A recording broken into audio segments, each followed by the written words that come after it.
How to use same WhatsApp account on two different devices.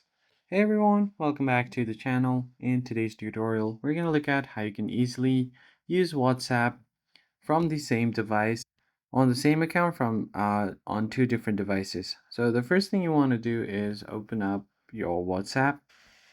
So what you're basically going to have to do is simply open up your WhatsApp application first and make sure you're logged into your main account. If you are not, you can just select your main device and log into it using your phone number. You'll get an OTP code, which you can then use to log into your account. Now, if you try to log into another device or if you try to log into WhatsApp Business or other apps, then WhatsApp will log you out of your main account. So it's most probably likely because you can only log into one device at a time.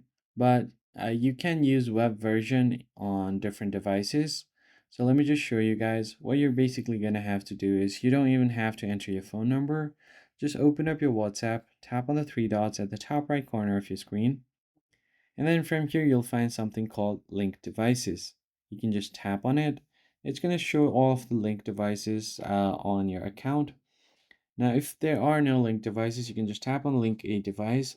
And if it's your first time using, you might be asked for your camera permission. Just allow it.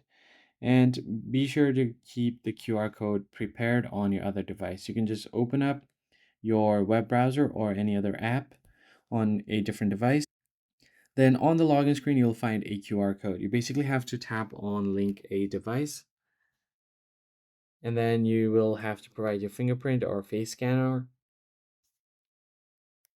Now you'll find this QR code. You basically have to scan this just like so. It's going to log you in, wait for a bit. And as you can see here on the screen, I'm easily able to log into my account.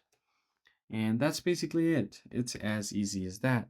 If you found the tutorial helpful, be sure to hit the like button down below, subscribe to our channel, turn on the bell icon to get notified about latest updates, and I'll catch you guys in the next one. Thanks for watching.